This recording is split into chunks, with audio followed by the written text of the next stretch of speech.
Good evening, સાંજની સલામ. પ્રભુ તમને આશીર્વાદ આપો. હા, પ્રભુઓના પ્રભુ અને રાજાઓના રાજા તમારી સાથે રહો. સુંદર વચન પ્રમાણે વિશ્વાસ કરતા આગળ વધીએ. આકાશનો ઈશ્વર અમને ફતેહ આપશે. हालेलुया. स्वर्ग का परमेश्वर हमारा काम सफल करेगा. ખરેખર વાલા મિત્રો, આપણા ઈશ્વર, આપણા પ્રભુ, આપણા પરમેશ્વર, જેમણે આપણા પર અતિ ઘણી કૃપા અને કરુણા રાખી છે, જેમના લીધે આજનો સુંદર દિવસ આપણે જોયો, પસાર થયા અને દિવસના અંત ભાગની શરૂઆતમાં આપણને દોરી લાવ્યા. હાલેલુયા. પણ આપણે પર્સનલી પ્રેક્ટિકલી દરેક કલાકમાં આપણે જીવ્યા છે નહીં? સવારે જ્યારથી ઉઠ્યા ત્યારથી દરેક કલાકમાં જુદી જુદી બાબતો, પ્રશ્નો કે ચિંતાઓ કે આભાર સ્તુતિના કારણો ને જાત જાતની બાબતોમાંથી આપણે પસાર થતા આ કલાકમાં, આ વેળામાં આપણે આવ્યા છે નહીં? હવે એ વેળા આવી ગઈ છે કે જ્યારે આપણે દિવસ પૂરો કરવાના છે.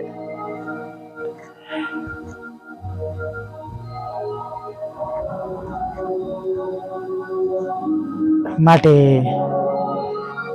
પ્રભુનો આભાર માનીએ, સજાગ બનીએ, આભાર સ્તુતિના નાદ તેમની આગળ રજૂ કરીએ, દીન બનીને તેમની આગળ નમી જઈએ. કેમ કે આપણે જાણતા નથી કે આપણે સૂતા હોઈશું ને પ્રભુ આવીને આપણને લઈ જશે, છેલ્લું રડશીંગડું વાગશે. દિવસ દરમિયાન જાગતા સમયમાં વી કેન સી એવરીથિંગ, નહીં આપણે બધું જોઈ શકીએ છીએ.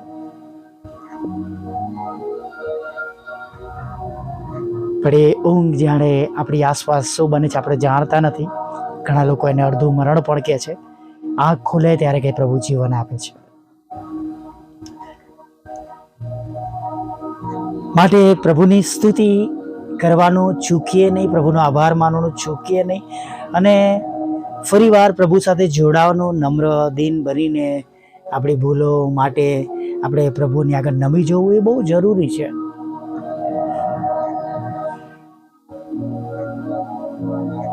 આપણે કોઈ જાણતા નથી કે આપણે કઈ મિનિટે પાપ કર્યું છે, અથવા આપણી દ્રષ્ટિમાં ઘણું સારું છે એ ઈશ્વરની દ્રષ્ટિમાં ન પણ હોય.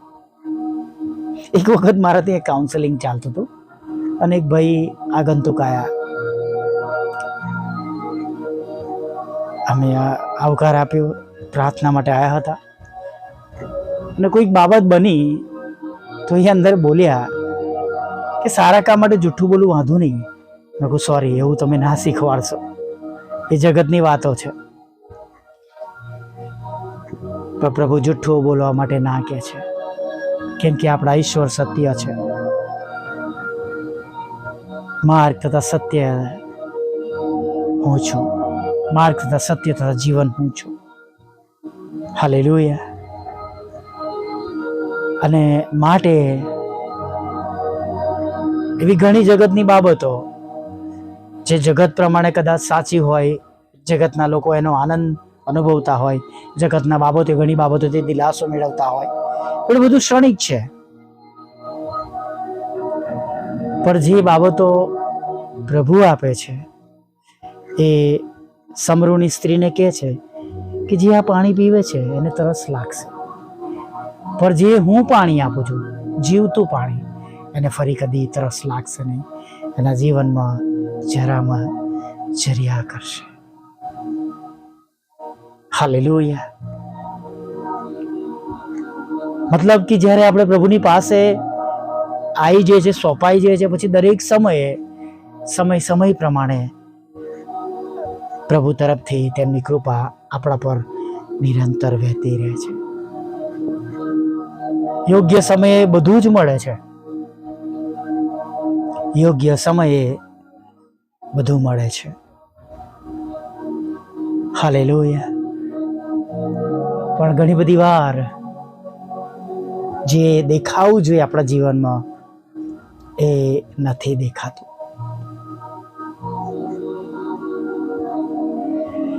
ઝાંખી ડાળીના જીવનમાં જોઈ શકાય છે. અને પ્રભુ કહે છે કે આજ આ ઘરે તારણ આવ્યું છે. માર્થાને કહે છે તેણે સારો ભાગ પસંદ કર્યો છે, તેની પાસેથી લઈ લેવામાં આવશે. દેખાઈ આવે છે જે બાબતો પ્રભુ જોઈ શકે એ બાબતો આપણે ખચિત કરવાની છે. માથી ઝાંખી કહે છે જો મેં કોઈનું પઢાઈ લીધું હોય તો કે હું 4 ગણું આપું છું. એ લેવીનો પુસ્તકમાં નિયમ પણ છે 4 ગણું. કે મેં પઢાઈ લીધું છે તો હું 4 ગણું આપું છું. મારી અડધી સંપત્તિ હું ગરીબોને આપું છું. ઈશ્વરમાં જીવન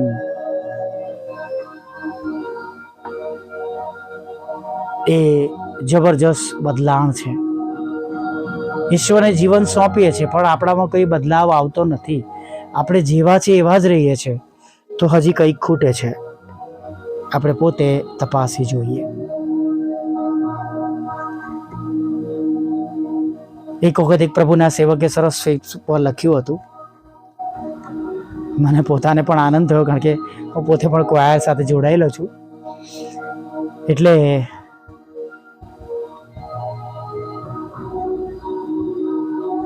એમણે લખ્યું કે આખું અઠવાડિયું પિક્ચરના ગીતો અને જગતની બાબતો અને રવિવારે ક્વાયરમાં બેસીને હાલેલુયા સ્તુતિ કરેંગે.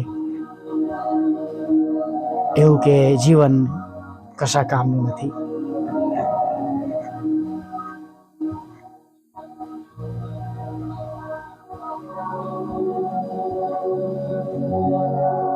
માફ કરજો કોઈના લગ્નમાં આવું ચાલતું હશે, થયું હશે. પણ બાર એવા ગીતો અને જેવું ચર્ચમાં આવતા ગીતો બદલાઈ જાય. શું પ્રભુ એ બધી બાબતો માન્ય કરે છે? એ જગતનું બાબતો આપણે છોડી શકતા નથી. એ જગતના સંગીતના ધૂન પર આપણે નાચવાનું છોડી શકતા નથી. ખરેખર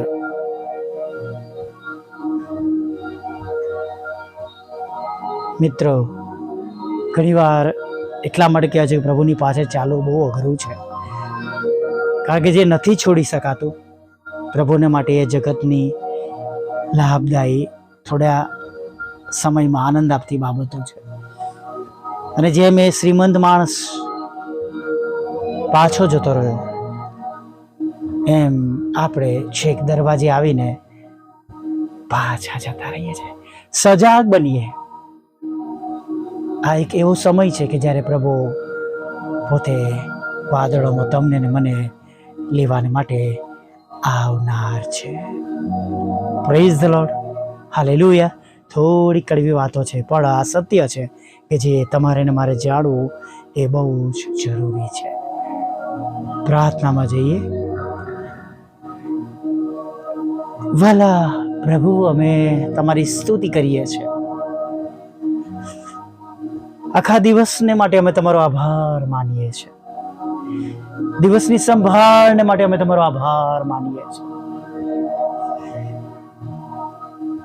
થેન્ક યુ પ્રભુ, thank you lord, thank you.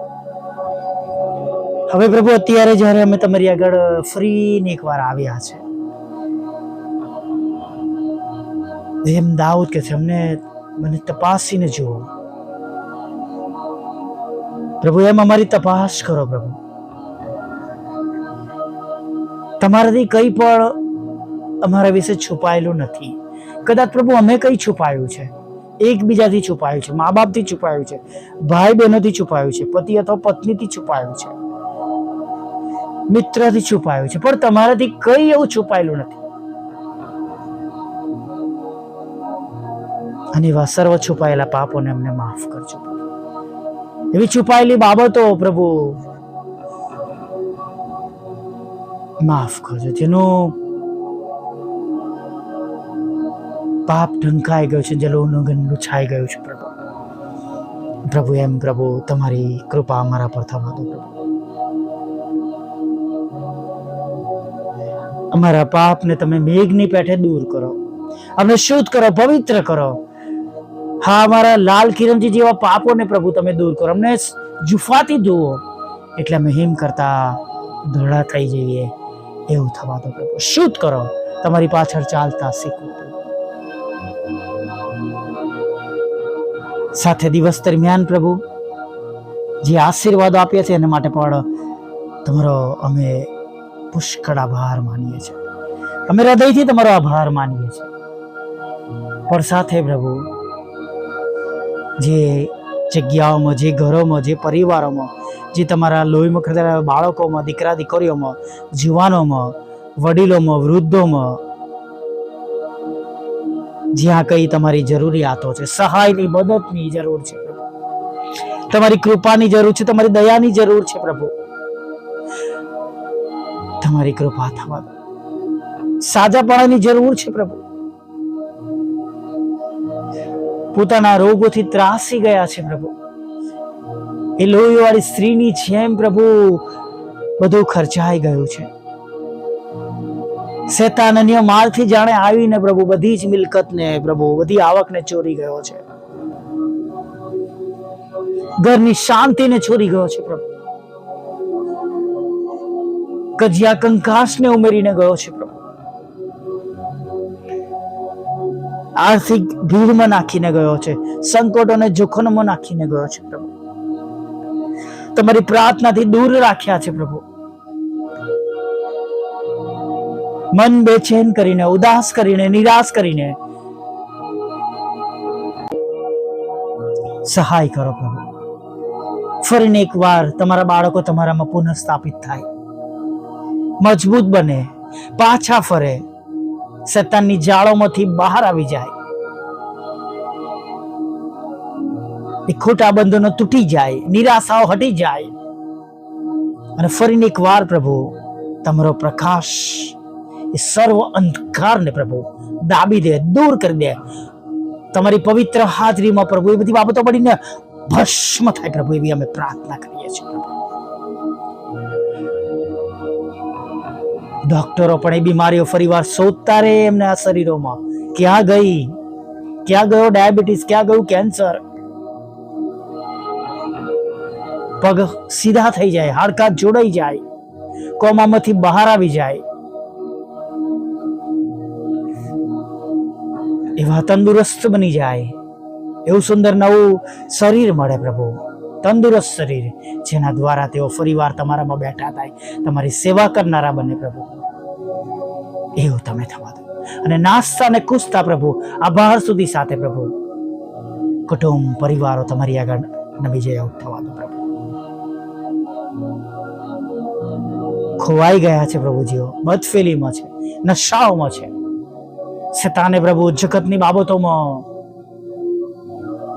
તેમને પ્રભુ ભરમાવી દીધા છે, બિઝી કર્યા છે પ્રભુ.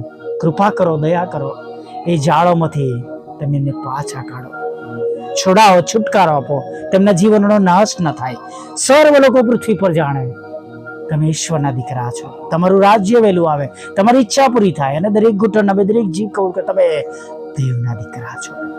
સર્વ લડાઈ ઝઘડાઓ પ્રભુ દૂર થાય, શાંતિ સપાય પ્રભુ પિતા. લગ્નનો આશીર્વાદ મળે, બાળક ધનનો આશીર્વાદ મળે, તેમને આવકનું સાધન મળે, જોબ આશીર્વાદી થાય, બિઝનેસ આશીર્વાદી, તેમના આવકના સાધનો આશીર્વાદી થાય, વિદેશોમાં પ્રભુ તેઓ પુનઃસ્થાપિત થાય, પ્રભુ વિદેશોમાં જઈ શકે પ્રભુ પિતા. એવું તમે થવા જો પરીક્ષાઓમાં પાસ કરો પ્રભુ, 10મા 12માના વિદ્યાર્થીઓને પાસ કરો પ્રભુ. તમારી સેવિકાના ખેતરમાંથી એ અવૈધ નામોને તમે નાશ કરો પ્રભુ. પડાવી લીધું છે, પાછું અપાવો પ્રભુ. લોનનો આશીર્વાદ આપો, નાણાંનો આશીર્વાદ આપો પ્રભુ પિતા. મકાનો વેચાઈ જાય પ્રભુ પિતા, જમીન વેચાઈ જાય પ્રભુ, પ્લોટ વેચાઈ જાય પ્રભુ પિતા, અને ખરીદવું છે એ પ્રમાણે ખરીદી શકે. વિધુરો વિધવા બહેનો, આના તો મન બુદ્ધિ લોકો, માનસિક રોગીઓ અને તમામ દુઃખીઓની સાથે રહો પ્રભુ. દરેકની સેવાઓને આશીર્વાદિત કરો, અમારી સેવાને પણ તમે આશીર્વાદિત કરો, જરૂરિયાતો પૂરી પાડો, સેવાકીય પ્રશ્નો દૂર કરો પ્રભુ. અમારા સતાવનારાના મન બદલો પ્રભુ. જે છેલ્લી બાબત છે પ્રભુ, એને પણ તમે પૂરી પાડો. અમારી મિનિસ્ટ્રીને આશીર્વાદિત કરો અને ઘણા બધા આત્માઓ સુધી અમે પહોંચી શકીએ પ્રભુ. જેમ યોગેશની પ્રાર્થના સાંભળી, એમ અમારા માટે પ્રાર્થનાઓ સાંભળીને અમારી પ્રાર્થનાઓ સેવાઓને પ્રભુ તમે વધારો, અને સેવાના નવા નવા માર્ગોને પ્રભુ તમે ખુલ્લા કરો. રાત્રિમાં પ્રભુ મીઠી નિદ્રા આપો, ખોરાક વસ્ત્ર અન્ન પાણી આપો પ્રભુ પિતા. અને પ્રભુ જેમ જરૂરિયાત છે સગડાની પ્રભુ તમે પૂરી પાડજો. અને એક સુંદર નવી સવારમાં તમારું ભજન કરતી લેવું માંગતા પ્રભુ ઈસુમાં આટલું સાંભળો દેવ બાપ, માન્ય કરજો. આમીન આમીન આમીન.